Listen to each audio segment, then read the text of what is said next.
Ladies and gentlemen, as you know, the Game Awards is right around the corner, and here's something that I can do and something that you can do to participate in it. Actually, you can and I can vote, and today that's what I'm gonna do. Now, keep in mind, these are all my opinions. You might disagree with them, but don't treat them as the Bible. Don't treat them as fact. You might like them, you might not. Let's see what happens. So let's go ahead and vote for all of the games that I think should win awards for the Game Awards of 2023. There we are. I gotta say, the setup of the website is pretty damn sweet. So let's go ahead and vote now. I believe I might need to log in. Let's go. Oh, we can view all the categories. We'll just get right into it. Okay, there it is. The Game of the Year right at the bat. I thought this would be the last one. But oh, we got 31 votes to go. So, okay, for the Game of the Year, let's take a bit of time. So, recognizing a game that delivers the absolute best experience across all creative and technical fields. Well, Alan Wake, I don't know, like, it's a cool game, but it didn't push anything for me, to be honest, which is Spider-Man definitely doesn't deserve it. I'll be honest, the graphics are not that great. The gameplay, especially stealth-wise with the robe thing, I think took a step back. The story I'm not crazy about. It literally improved nothing about the first game, in my humble opinion. Even the story is debatable. I think it's a lot worse than the first one. And so, it's just not gonna happen. Resident Evil 4... If this was 2000, whenever that the original game came out, yeah, sure. The remake was cool and all that, but I mean, I think you guys can see. And we got the Nintendos here. I mean, Super Mario Bros. 1, they're pretty damn good. Legend of Zelda, pretty damn good from what I know. I'll be completely honest, I don't have a Nintendo console. I have not played these games. But from what I've seen, my eyes told me, these games are pretty damn good. But obviously, as a hardcore RPG fan, as a person who loves Mass Effect, Dragon Age, Witcher, Cyberpunk, I gotta go with Baldur's Gate, who not only pushed things graphics-wise, gameplay-wise, game design-wise, in every single manner, ethics-wise, the microtransactions, this is the type of shit I want to see. This is easily the Game of the Year, and arguably the Game of the Decade, so it has to go to Baldur's... Oh, I gotta sign in. But Baldur's Gate 3, congratulations, you... Sir, and I assume many other people's Game of the Year, rightfully so, by the way. Okay, there I am. I'm signed in, so let's go ahead and vote Baldur's Gate for the Game of the Year. Looks beautiful. Let's go to the next category. We got a whole bunch of things to vote on, so let's go ahead and do the thing. Best Game Direction, awarded for outstanding creative vision and innovation in game direction and design. Man, okay. This is tough because, I mean, Legends of Zelda... I guess it was kind of samey like the first game, but like they took everything from the first game and added more onto it. Whereas Spider-Man did none of that.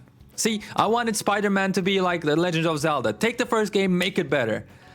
Zelda did that, but when you look at everything overall, I mean, Alan Wake, cool, survival game, horror game, cool, but not genre defining, not freaking decade like Baldur's Gate. I'm sorry. A lot of these votes will probably go to Baldur's Gate. I'll be quite honest with you. I'm not even gonna BS you. For outstanding storytelling and narrative development. Actually, now I see. I'm not gonna vote Baldur's Gate 3 because I love the amount of choices you have in this game. I really do, and it's awesome that you can literally try anything and the developers thought of it.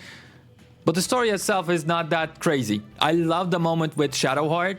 I'm not gonna spoil it too hard, but that really touched me. But when we're talking story overall, Final Fantasy, what's this? 10, 5, 6. Okay, 16. Yeah, 16 is pretty damn good. I think it's just very long-winded. To me, I gotta go with Phantom Liberty. Just because of that first-person view, the voice acting, the everything about the story. I was always on the edge of my seat. I really just felt like I was in it, man. I did, and it made me tear up a bunch of times. It made me cry a couple of times. I gotta go with Phantom Liberty with this one. I really do. Definitely not Spider-Man. In fact, I got so many negative things to say about Spider-Man. Like, if you hate Spider-Man, then go ahead and play Spider-Man 2.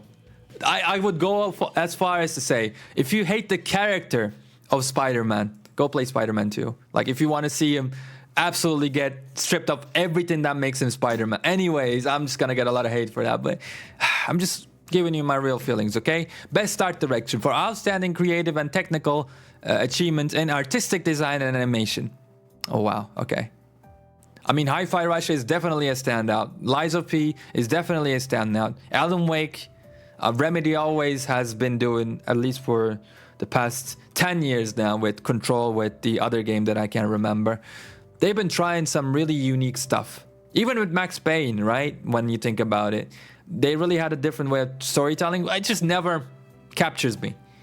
I think because of that, I might go with the underdog here, which, you know, it could be both of these, but I'm gonna go with Hi-Fi Rush. I just really like the way it looks. But I can go either or, like I wouldn't be mad. Best score in music. Ooh.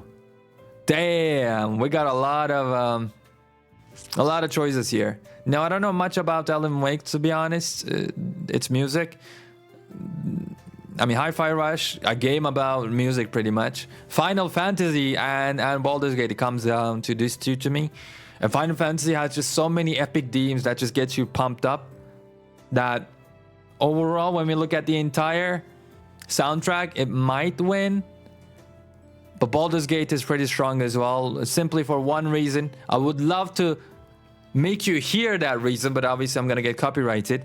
But that reason goes as lives, all mortal lives.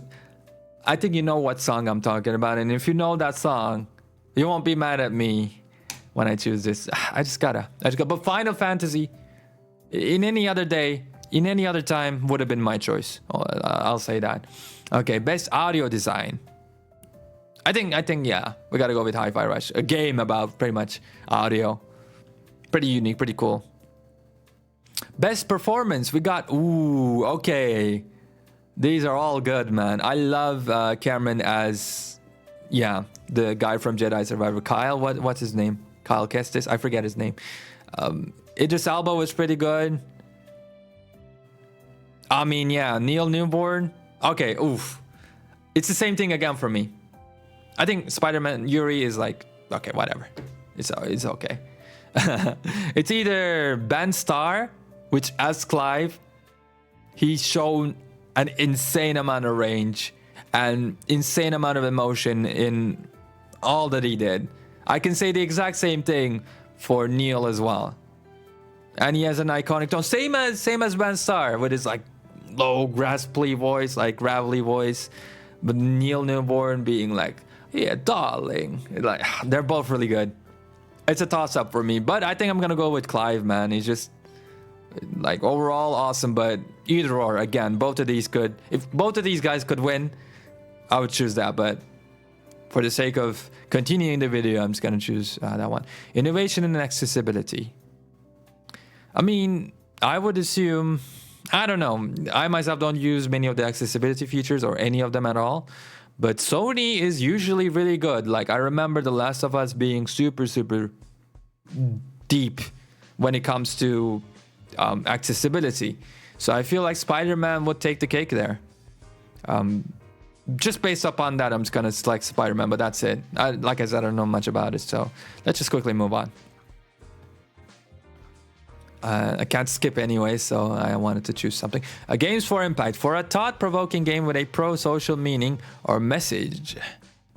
To be honest, I don't know any of these. I mean, like I haven't played any of these, so I'm just gonna look at the picture, whichever one fancies me, or I fancy.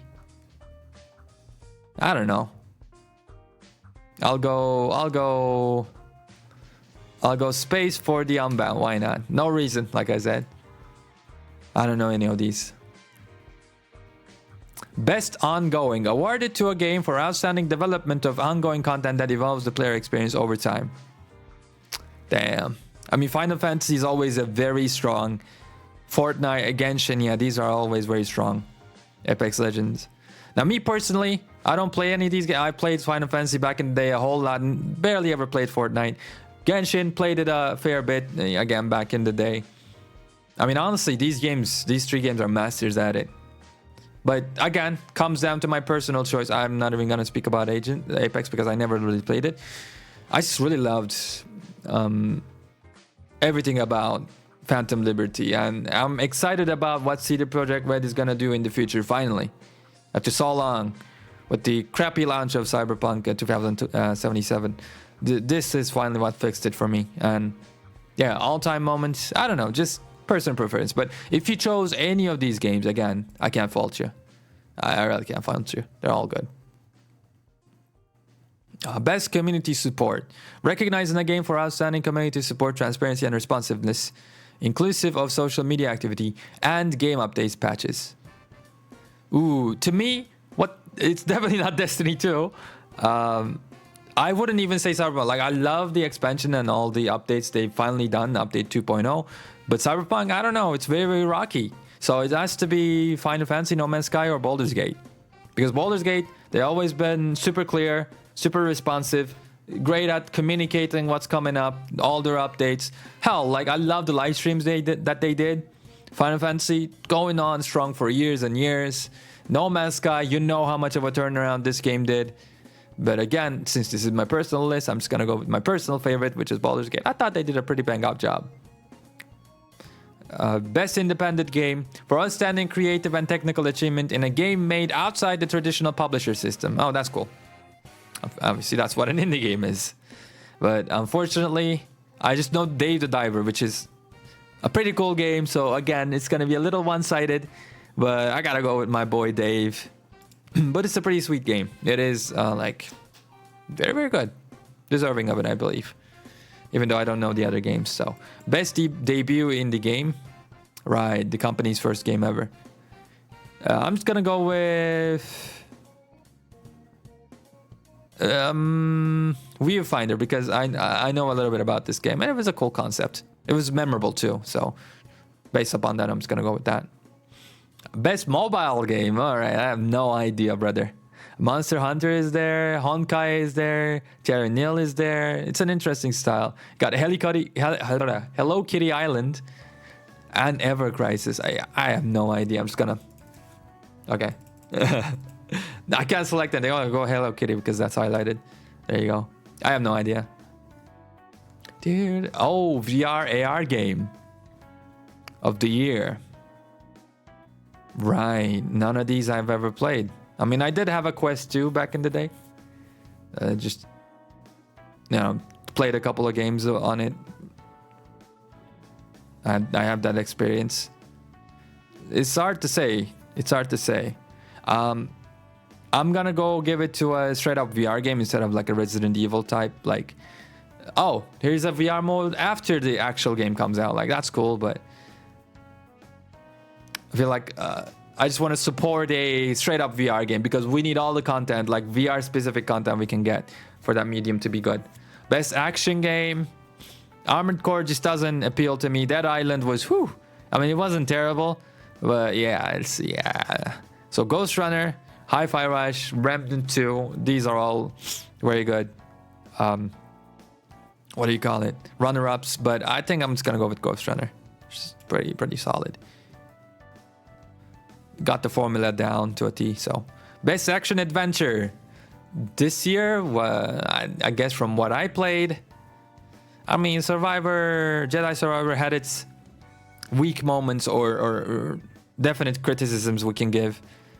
Here, like if I played Zelda, it's another like game that not only did I not play, but it doesn't appeal to me either. But if I played this, I can see so many people going for this, and rightfully so. But in my list, I'm gonna go with Star Wars. I think I just like the game, all the twists, all the gameplay. Best RPG. Oh my God, Starfield somehow made it here. It ain't even close. No disrespect to Sea of Stars. I don't know this game. Starfield. It ain't even freaking close. Lies of P is pretty good. I played the demo. Like it's good. It's good. And maybe with a bigger budget, and you know, crazier everything, the next game this studio publishes could be the best RPG or the best game of the year. It's a great game for them, but it doesn't hold up when it comes to Final Fantasy and Baldur's Gate. And I think you know my answer. I'm not even gonna prolong this one.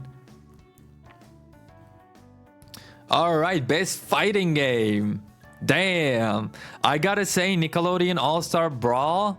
I really appreciate the fact that how much like they improved over the first game. They listened, they put their heads down, they worked, and they came up with an awesome second game. So gotta give nothing but kudos to that. Street Fighter though, with all its innovations, at least they tried to do a story mode. The online mode is pretty sick. The character creator is pretty sick.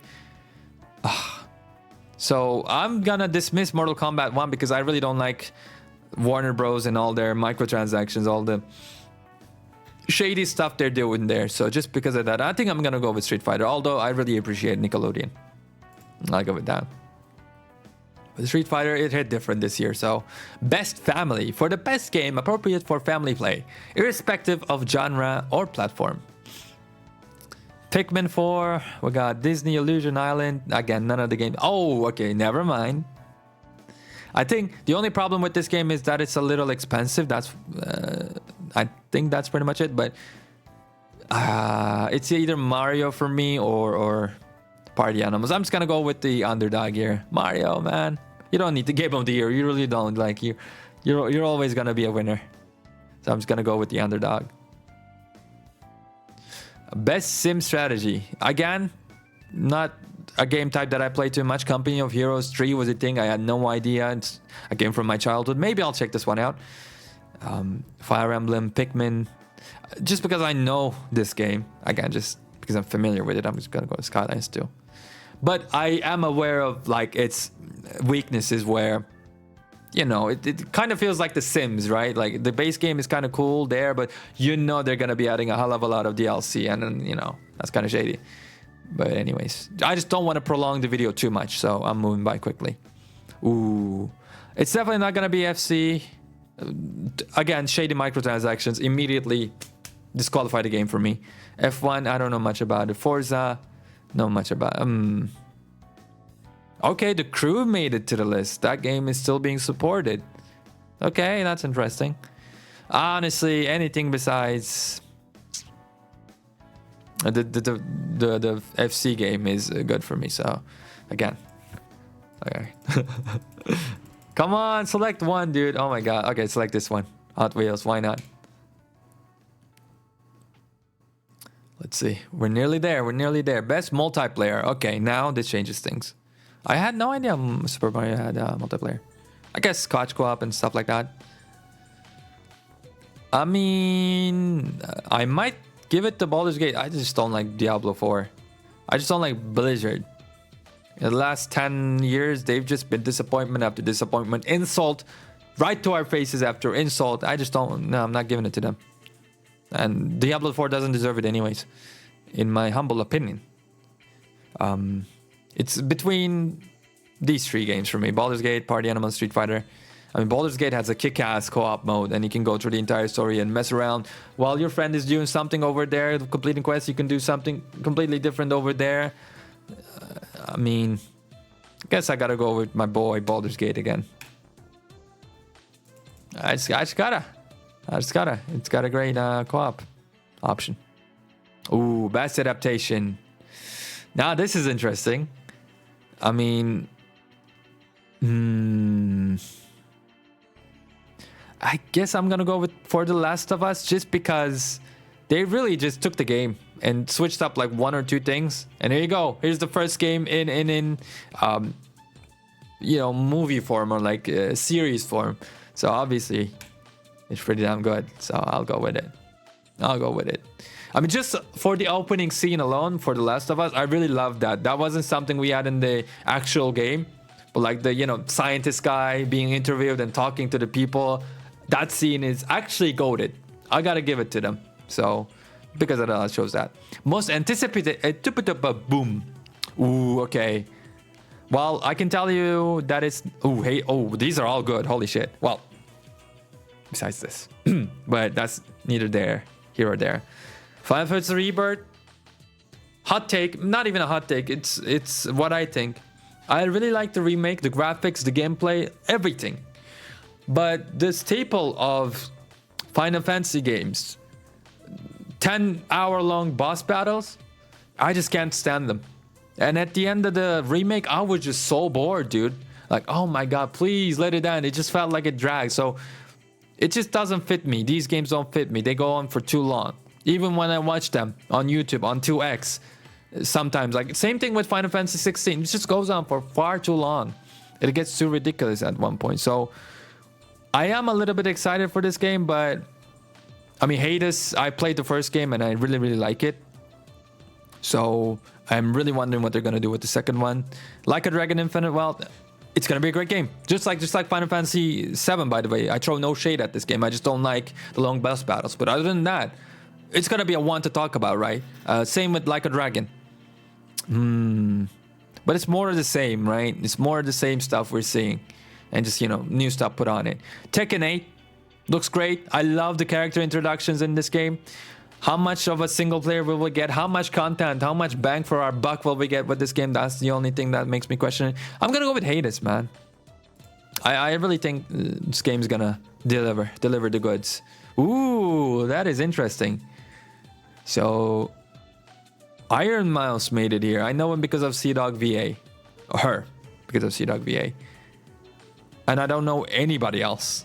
People Make Games, Quackity, Spreen, and Spurks. First time I'm seeing all of these guys. So, again, rule of familiarity. I'm gonna go with Iron Mouse. That's cute.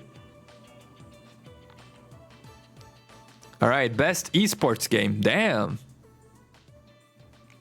I mean, I've been playing this shit ever since childhood. 1.3, the original 1.6, Source, Go. So let's go with CS2. Best esports athlete. Again, no idea. Lee Faker Sang Hyuk. Matthew Zivu Herbo. Max Demon, I'm sorry, that's a Hollywood star. One. Mazanov, Paco Hydra, Rusavias, Park Ruler, J. Hyuk, Philip Imperial Hall, Dozen, Philip Dozen. So yeah, I'm sure if you know who these people are, you had a lot of fun with me trying to read their names. No idea, so I see CSGO, I click. I'm a simple man. Let's go, my friend. Woo! That's who we're going with. All right, 28. Esports team. Fnatic, cool name. I know of them. JD Gaming, Team Vitality, Gaming Gladiators. All right, let's break the rule right now. Let's go with Fnatic. I just like the branding and all that. Cool lickers. Again, no idea. I don't watch esports. Don't follow them that closely. Every now and then, I just see the popular clips. Oh, esports coach. They went in with this shit. Okay. I really like this bald guy. He looks super focused. He reminds me of Saitama. Not because it's Counter-Strike. Well, why not? He seems like a coach. Like if you fail, he'll, he'll make sure you won't do it again. Okay, more esports stuff. So I don't know, Evo, because whatever. Again, not really interested. So I'm out of here. Keep going. That was it. I think that was it. There it is. You reached the edge. So there it is. Those are my thoughts on, the games of 2020. Basically, Baldur's Gate. Baldur's Gate. And who can blame me? And if you voted for Baldur's Gate as much as I did, who can blame you, right? But some of the list there was really, really tough. But yeah, let me know what you think down in the comment section below. That being said, I'm out of here.